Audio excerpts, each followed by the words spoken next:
listening to the Making a Multi-Million-Dollar Med Spa podcast, where we have real conversations about what it takes to run a successful business. Thank you for joining us as we showcase and share our day-to-day successes and, even more importantly, failures and mistakes, and host some of our peers, colleagues, and other experts in the field. Hi, this is Matt Toronto, and we are very excited about our newest podcast with our good friend, Dr. Lonny Green from Richmond, Virginia.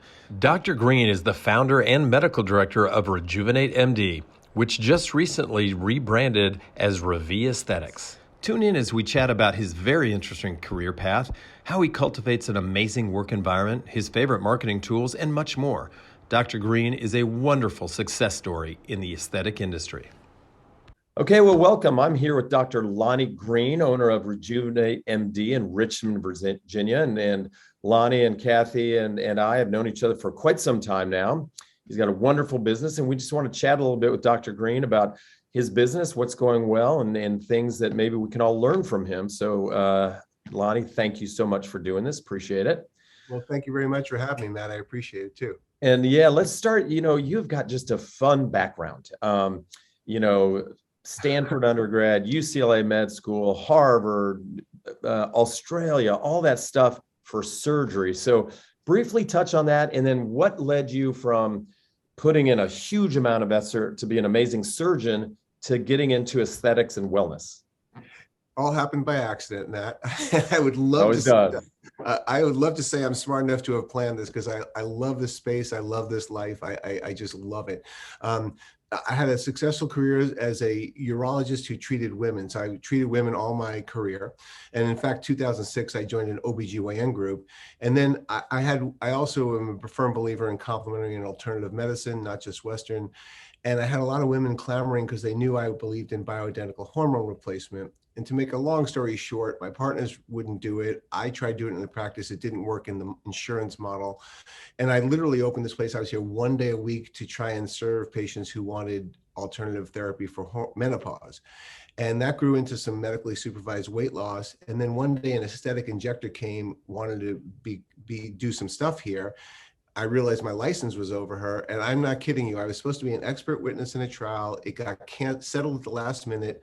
I picked out a training course in Cleveland, AAFE, which I was very, very happy with, went to it, and I was only intending to be a supervisor over her. But the minute I had a syringe in my hand, I'm a surgeon, I could see what I could do. It was like a light bulb. I mean, it's like crazy. That is awesome. So, and you opened Rejuvenate MD how long ago? We opened in July of 2015. We did not start doing aesthetics for about a year and a half later.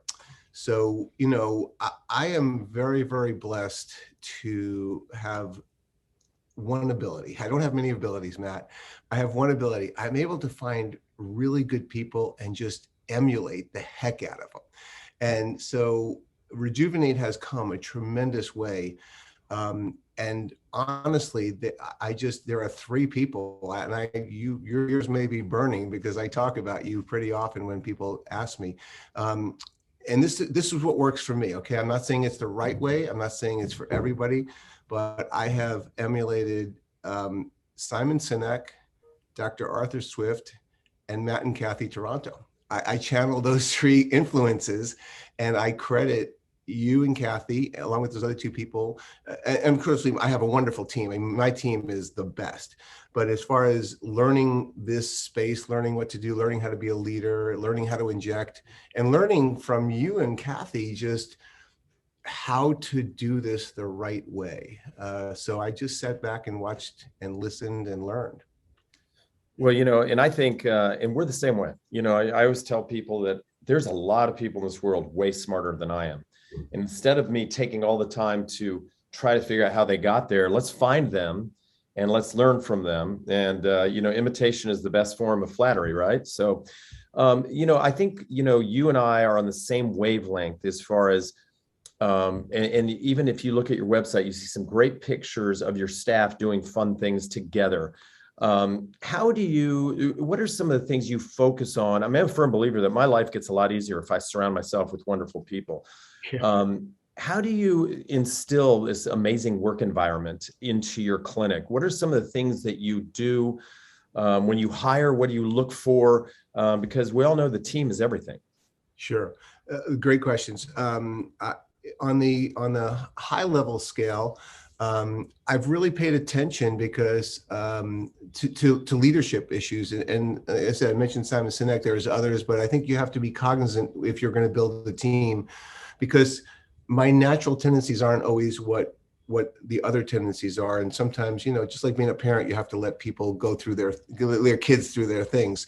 So we certainly have learned about hiring. We look, hire for personality and affability, and ability. But I can teach anyone to do almost anything, but I can't teach personality and overall demeanor. Yep, totally. So we've learned that. Yeah, we've learned that lesson. We try to get that out by talking to people beforehand. We now have people come in, spend time with us and the team before we make a decision. And so that's been really helpful. And there's a certain vibe that people seem to have, and we've been fortunate to find that. As far as the trials and tribulations, no matter, even if you hire the best superstar, there's going to be trials and tribulations. I view this I really do view this as my second family. And like any family, we put the fun in dysfunctional, right? There's going to be some times when, someone's not in a good mood or someone said something, and, I've learned, and this is part of my leadership stuff, is just, I've learned to be a little less reactive. Sometimes time, as a surgeon, I have a tendency to charge forward, but sometimes letting things work out. I also stayed up front, when we hire people, there's a couple of things we talk about. Number one is, I am way too old to come to work and not have fun, right? You guys wrote the book on that. If we're in this industry not having fun, right? Yeah. Something's wrong. Something's wrong, yes. Yeah. So we definitely keep it light. Matt, again, credit to you. You said one of the most important books you ever read was Put the Customer Second. Which had a big impact on me, because we take care of our patients, but we take care of each other, Yep. and that's crucial. And there have been times, various times when people have gotten into things, and we just lend a helping hand. We that's really important to us. Yeah. And we also clearly state our values. We value fun, honesty, excellence, optimism, and just, we breed that. Yeah, I think it's great. I always tell people before I hire them that the world is filled with average people, and that's fine. But if you're average, you can't work here. We don't hire average people. So that's good. So tell me this, you've had this run, obviously, about 6-7 years. What's working the best for you? What technologies do you see that are really going well? And then kind of looking over the next 5 years, what do you see? Where do you see this industry going? Is there anything that you look at and say, man, this is what I'm really excited about moving forward? Sure. Well, I will tell you, as a preface to that, somebody told me, don't worry so much about the wallpaper and the stuff, invest in training. I think his name was Matt Toronto. So I took that to heart. And so we have budgeted a lot for training. We also, I think that what I would tell people who are looking at this, I think a lot of areas exploding. Good skin technology with light-based therapies is important. I think med spas can go broke if they buy every laser out there. Without we were lucky to, so we made a very informed decision. I was very, very fortunate. And again, I'm not saying what's right for anybody, but Sciton has been a wonderful partner for us. We love the platform. We've just expanded. So whatever someone finds the right one, research the heck out of it. I think that we are a little unusual in that when the aesthetic started growing with us, and I started reading the industry stuff, the sweet spot was the baby boomers more, because they had more disposable income. They were getting it to be 50 and 60. We have a very young vibe. We have a very energetic crew. Our millennial base is very, very strong. I absolutely adore them. I love all the age groups, but they will promote, they're just so engaged, they're so knowledgeable. So I think paying attention to your millennial base is absolutely crucial. And I think they're also more in tune with starting early, preventing it. Instead of saying, hey, I'm going to wait till my skin is bad. And you and I are about the same age group where when we were young, the coolest thing we could be is tan as humanly possible, right? And now obviously the baby boomers are paying for that. But don't you see that the millennials are a little bit more proactive? Oh, 100%, Matt. First of all, self-care is not optional in that age, the millennial group. So they know about self-care, and yeah, they're being super preventive. I always tell them in my chair, I say, I wish I was around when you're 50, 60, you guys are going to be killing it. Like, it's crazy. And I think it's really smart. I don't advocate, overdone stuff, but if you are starting to see lines at rest in your skin, I mean, we all know what direction that's going, right? And then I love the term, people come in with some lines that are noticing and say, well, I want to do preventative Botox. And I put my hand on their shoulder and I say, this is therapeutic. I mean, the lines are there. So preventative means you never have. So we do early therapy, baby Botox, but I'm all for it. I think it's a great trend. I think the other trend that I see coming is the thing that's helping us along is that people are no longer ashamed to talk about it. And people are willing to call out when it's bad. I think that's important because otherwise you get people scared of filler or all these things, so I'm really glad the culture is changing. So, one thing that I see in a lot of my consulting work is the feeling of, there's so much competition, and you've heard me talk. I mean, we have 55 aesthetic centers in a 15-mile radius of where I am. And I see a lot of people on their injectables feeling, especially on neurotoxins, I've got to be cheap. I've got to be $9.50 a unit, $10 a unit, or else people won't come, which I personally disagree with. But I'm curious as to how you kind of look at that, versus, hey, we're going to get people in our price versus no, we're going to get people in another way. Sure. Great question. So I know this is a podcast, so I won't go get the visual, but if I had to, I would hold up a mirror and just show you that is our only competition. We don't pay attention. I mean, you want to know what people are doing, but our competition is us. I tell my team, we talk about this periodically. If we're not better today than we were yesterday, we're doing something wrong, and we better be better tomorrow. So that's the deal. As far as price, we have literally stop doing any specials at all. We do no specials whatsoever. Our specials, now we promote Alley and rewards programs, but our specials are spending enormous amount of time and talking to patients and explaining and coming up with a plan and telling about the journey. We're not in and out. Take a page from you guys with the long consults, the hour-long consults. It's great. So we don't discount at all.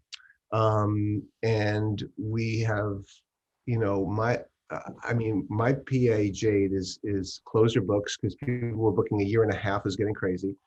I'm booking into June of 2022. It has not impacted our business. So we're very fortunate. That's pretty amazing. And that brings up a good point. So, one thing I always think about as an owner of a business, and you too, I love the saying or the quote, if you own a business that can't survive without you, you own a job. If you own a business that can thrive without you, you truly own a business. So when you see yourself getting that booked out and your PA getting that booked out, you guys have kind of hit a point where you've maximized almost, maybe you can tweak it a little bit. So what is your thought of, okay, we're here. When do I hire next? When do you look and say, hey, it's time? Because people do get impatient, right? You may be the best injector in the world, but if I can't see it till July, I might find somewhere else. Absolutely. Well, again, we haven't fully announced this to the public, but we haven't announced it at all to the public, but we are moving. We are expanding. We are going into a 6,000 square foot building that we purchased a little. Yeah. So it's been 7 months in renovation. They're almost there. We have hired Becca to be our new injector, and we're going to train her ourselves. We have our eye on someone else. We're expanding our estheticians by 2 or 3. So I think, you have to make that jump. Did it incur capital costs? And then this was a huge move. I mean, sure. But at some point, I think you got to either, go big or go home. You got to believe. And if you believe, we believe, our mission statement that over the years has really, I've whittled it down. I don't know if I can get any shorter. It's now 3 words, because I'm a firm believer that if I go to anyone in my team and they can't tell me the mission statement, they should be like gone, right? So to help others. I mean, that is why we exist, right? And the team believes in that. We all believe in that. That's why we do our charity, our fundraisers. Again, another page out of your book. And to quote Simon Sinek, people don't buy what you do, they buy what you believe. And they don't buy what you do, they buy what you believe. It is totally true. People can come and we could have great injectors and things like that, but the passion is not there. We all have a passion for helping people, and people, especially millennials, buy into they sense it. The fastest way, if you want to run a med spa and want to have a clientele that's only 45 and older, just do things like put up stock photos, or don't show your warts, or be inauthentic. They won't ignore you. The millennials will run away from you. We're all about authenticity. You know, when the first couple of times I started shooting the videos in the background, people are like, "Well, the office is messy. They're going to see the back." I'm like, "Yeah, that's what it is. We are, yeah. That's who we are." You know, if they want Beverly Hills chrome and steel, then they can go there. It's just not who we are. You got to be yourself, and nobody has to be like us. Just be yourself, whatever yourself is. No, I love that. And, you know, I looked at that. I love your intro video on your website where you talk about yourself. Because I always say, you know, we're not in the treating business, we're in the relationship business, right? And when somebody walks through our door, our goal is not to give them a treatment. Our goal is to make them a lifetime client. And we want them to look at us as, hey, Aesthetic Care is my lifetime anti-aging consultant. What are some things you do other than, obviously you've got, you know, you're good at your treatments. What are some of the things you do to establish those lifetime relationships? You know, outside of just, you know, being a good injector or being a good laser operator, what are some things in your clinic that you feel create that loyalty? Sure. It starts before they ever even pick up the phone or they ever walk in the door. It starts with social media for us. I can't tell you the number of patients who come in and say, "I feel like I already know you," or, you know, "I've been following you. I'm so excited," or "It's like meeting a movie star." It's like crazy. Yeah. I mean, I'm putting up videos of my dogs, you know, when I take them on the weekend, you know, I mean, but by the way, it looks like we have a golden doodle. I think yours are golden doodles too. Yeah, the goofiest things you could ever want. Great dogs. Yes. We love ours. Yeah. Yeah, no, the doodles are great. And you know, that's the deal. We're out there, and people who, again, this was an evolution, but when we look for people to come on this team, we say, it's all out there, guys. Dr. Green's gonna be annoying with the pushing the video button. Another thing I did early on, and this was breaking the mold here, at least in Richmond, was when we brought on Jade, our PA, at the time, everyone had their providers under their Instagram because of the fear that if they left, they would just take all the people with them. You know, again, another wise person quoted someone else saying, "Train them so they can go anywhere and treat them so they won't," right? Yeah. So I followed their advice, and, you know, we each have our own Insta, which is great because then it allows the people out there to get to know our personalities again before they ever walk in. So that's a big cultivation. The next part is, you know, I don't know what other people do, but we spend a long time on Botox appointments. Now, we could get them in and out after a while, especially, but what's the next concern? We talk about things, we get to know them. And, you know, I will tell you, Matt, we had a different company come in and consult with us when we started having this rapid growth. And we said, "We're booked out this far, and this is what our menu is." And they say, "Well, this is simple. First thing you got to do, you got to raise your prices, and you've got to shorten your appointments." And I have an MBA. I knew they were going to say that. I said, "Well, thank you very much, but we're going to do neither of those." Mm-hmm. Number one, I know we could command a higher price, but our clientele is a bit price sensitive. They're not in the higher income earning years, and I don't want to do that. And second thing is, again, too old to go to work and not have fun. A shorter appointment. I've been in the insurance world. I am not doing that again. I'm never doing that again. You know, I agree. I've had consultants, I had a consultant look at my book, and the first thing he said when he reviewed my financials is, "You need to lower your payroll." And I did the same thing. I said, "You know, I got to tell you, we get the best people for a number of reasons. One, we've built up a reputation that we pay really well. And so I would rather have a higher payroll and less turnover.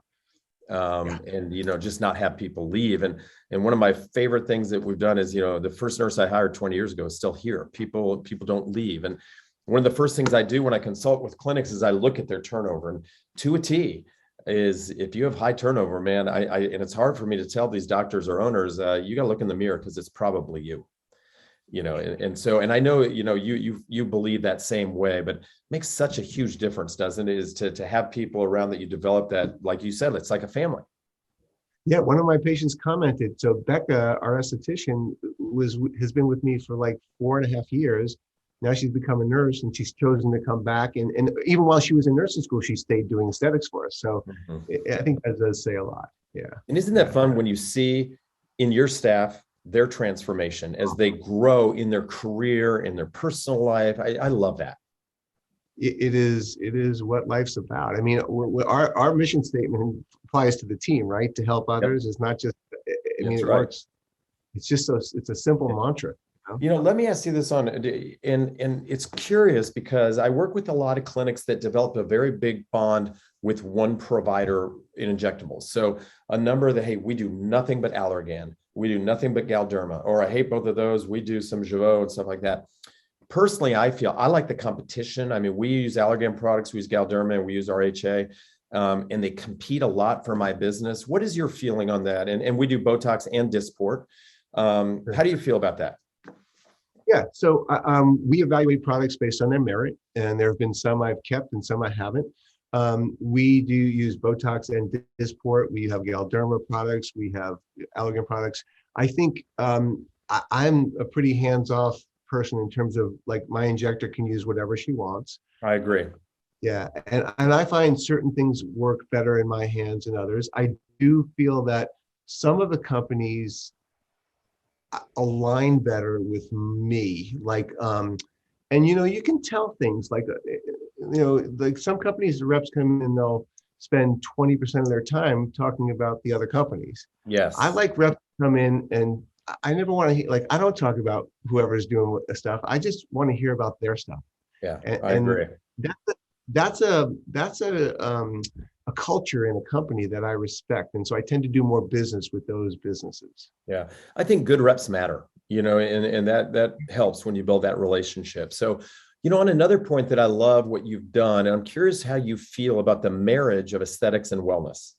And we work with a really good anti-aging physician like yourself, and are big believers in balancing hormones, and we're looking at things like weight loss and some of these biologics like exosomes. What do you think about that?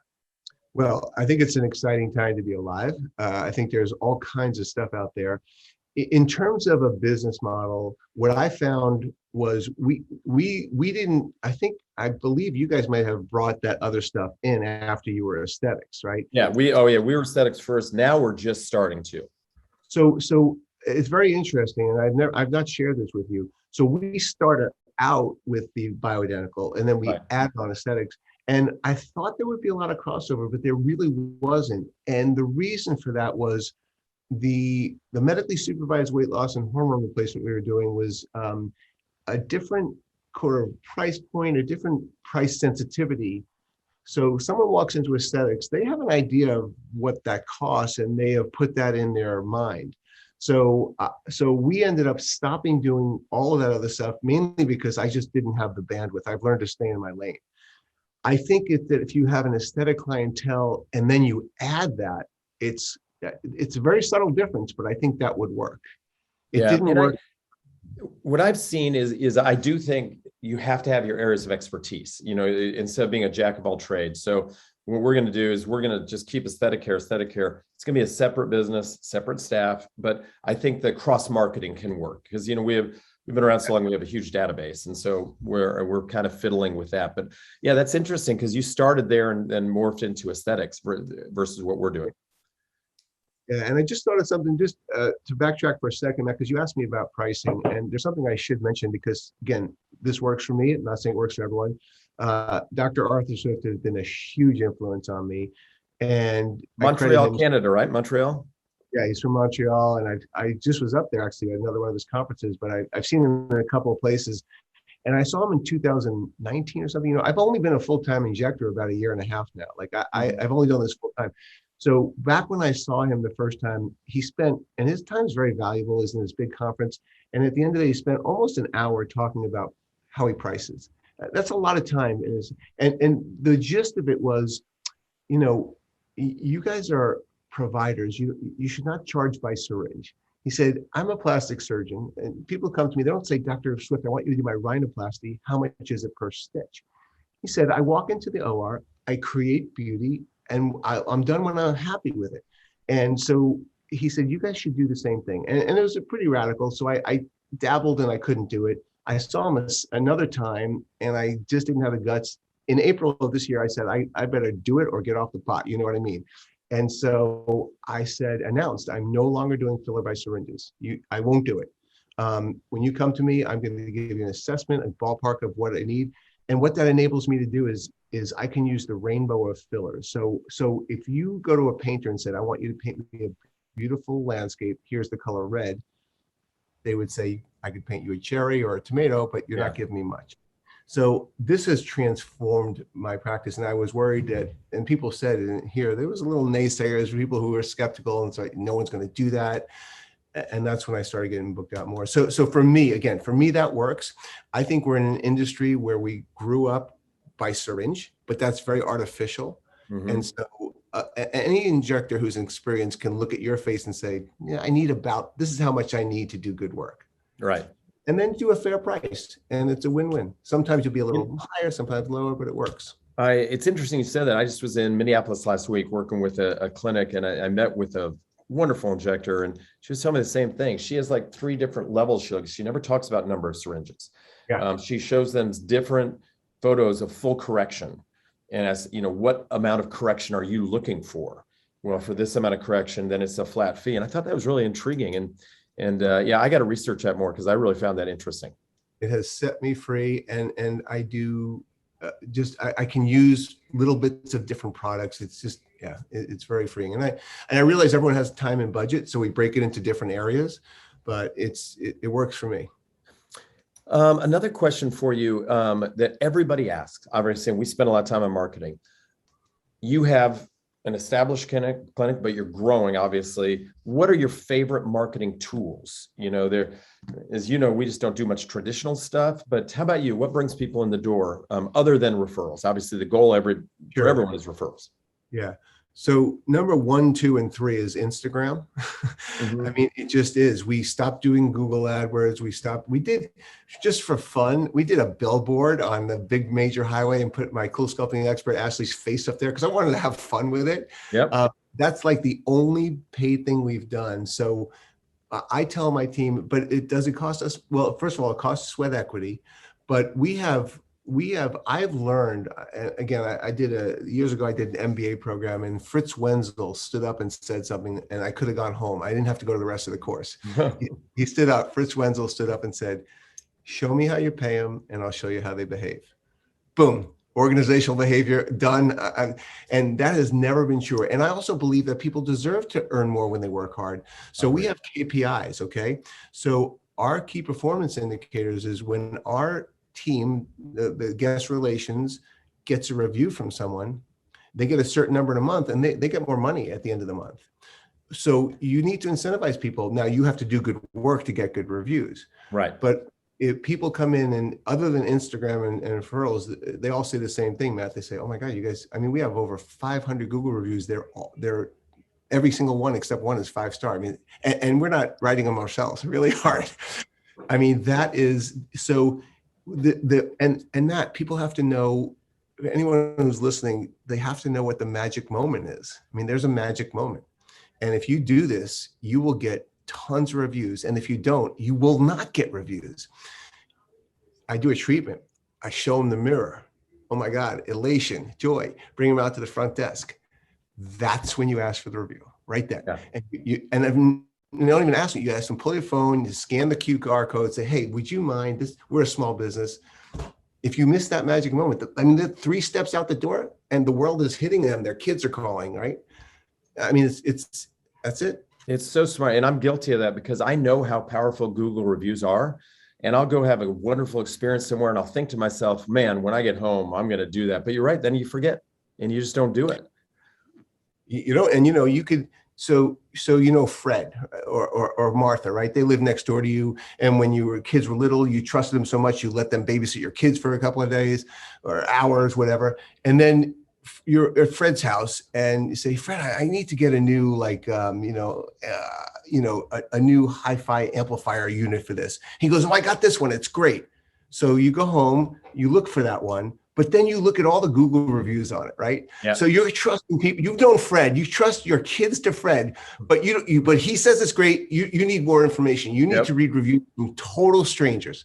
That's insane. Yeah. You trust your kid with Fred, but you still need to read the reviews. Isn't that crazy? No, it's so funny. And I think Amazon has a lot to do with that, because you go to Amazon, one of the first things you do is look at the reviews, and, if it has 4.75 stars, you feel pretty good. Yeah. If it has 3 out of 5, you're probably not buying it. So yeah, it is amazing. So, hey, what do you think, before we close up, what are your goals in the future here? You've done well, you're moving to a new facility, you're expanding. What do you see? I mean, kind of when you look at yourself in 5 years, what do you see happening? I think that from a business standpoint, I see Rejuvenate continuing on the mission of helping others. And we have expanded services. Actually, we're bringing in a massage therapist. So we might expand some services. We have expanded their services. And I want to have controlled growth, because we have been approached, you guys, I'm sure, by private equity and becoming a chain and everything. And that's the trend. That's where it's going.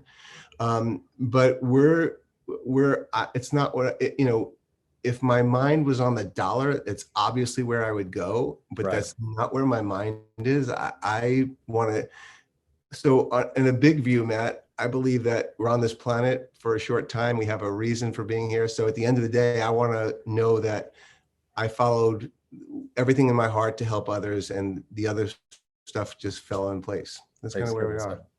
Yeah, I agree. It's funny when I work with listen, nobody has a non-for-profit skincare center, right? We do want to make a decent living. But I will tell you, I think the people who try to squeeze every penny out and that's their goal, I do think you missed the boat a little bit on what you said of just the joy of having people. One of the best things that happened to me recently, I was in Lowe's and a woman walked up to me and said, hey, you're Matt Toronto, aren't you? And I didn't recognize her. And I said, yes. And she goes, you own aesthetic care? And I said, yes. And she said, well, I'm a client. And I say, and I want to tell you the reason I'm a client is my husband and I are very involved in philanthropy in Kansas City and try to make this a better place. And she said, every charity event we go to, you guys are there. You're donating things, you're donating. And she said, you're so active in the community. And I thought, that's just a nice thing to hear. And I know you guys do the same, right? You're involved in Richmond. Well, I'll tell you, Matt, I've got to thank you and Kathy. We have sponsored domestic shelters for domestic abuse. We've went to a farm and we took the team to a farm, a working farm that grows food to give away for free. I saw pictures of that on your website. Yeah, great. Yeah.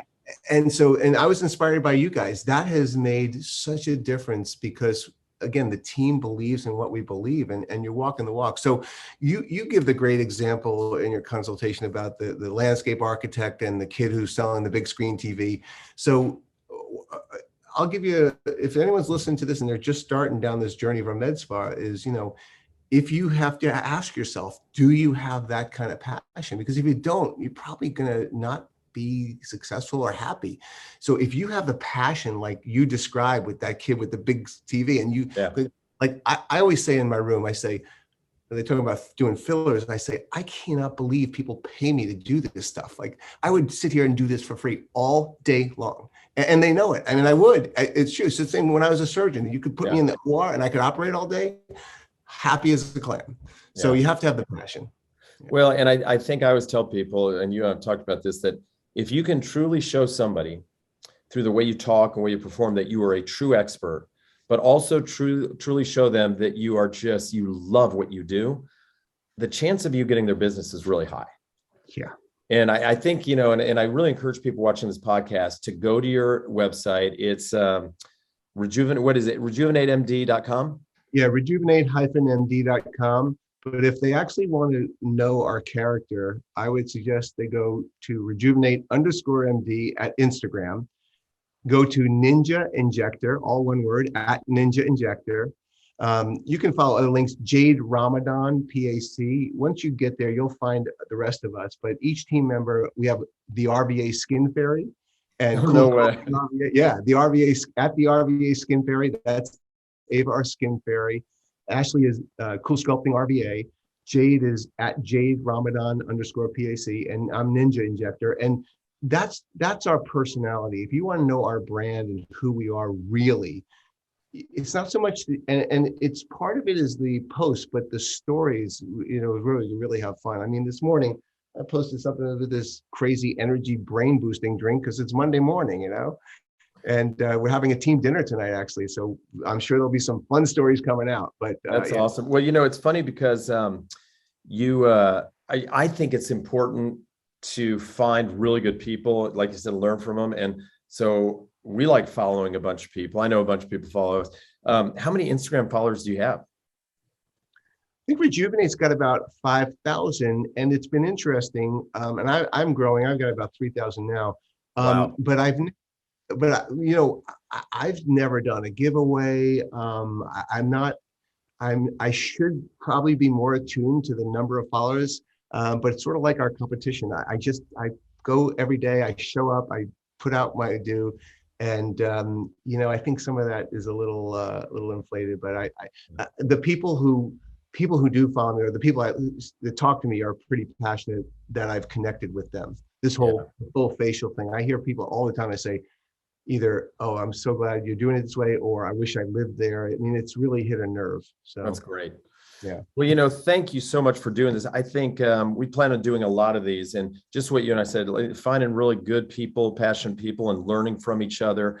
I think that's just such a great way for all of us to grow. And I love what you said that, if I'm not better tomorrow than I'm today, something's wrong. Because I think so many people get to a point in their career and they do this, everything's kind of, I've gotten here instead of this. It's a lot more fun when you do this, isn't it? Fat cats don't hunt, There you go. Yeah. So no, listen, it's the least I could do. You and Kathy, I was so glad that Lauren, my practice manager, could come and at the Washington site hunting. You were both there because, like, the minute Kathy started talking, she was like, "Oh my God, I'm a girl fan." I'm a girl. I got a girl crush on her. Yeah. I mean, she is so exuding passion, and she's so wonderful. And of course, she knows everything about lasers. And your insights, I think you have been a boon to this industry. About the Cyton unit, and I said to them, I don't know if I've ever told you the story. I said to the rep, I said, okay, because they were going to bring in the company training, right? Yeah. I said, that's fine, but I want to get privately trained, and I want to go to a place where they do like more of this than anywhere else. And here in the back of my mind, I'm like, I got a trip to Miami or New York or LA. I keep thinking all these places I'm going to go.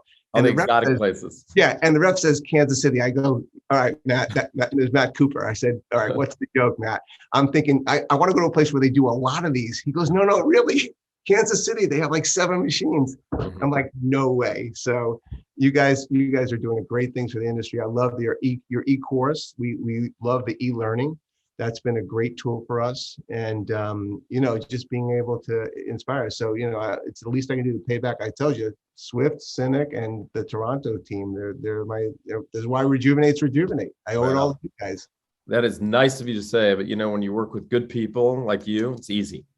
It's all easy. So, well, listen, thank you so much, and continued success to you. You got 6 kids. My gosh, that's a lot of it, and that's the neat thing, because you probably create a nice balance of life. You got your kids, you got your business, you got your dogs. I mean, and you like to do a bunch of stuff outdoors.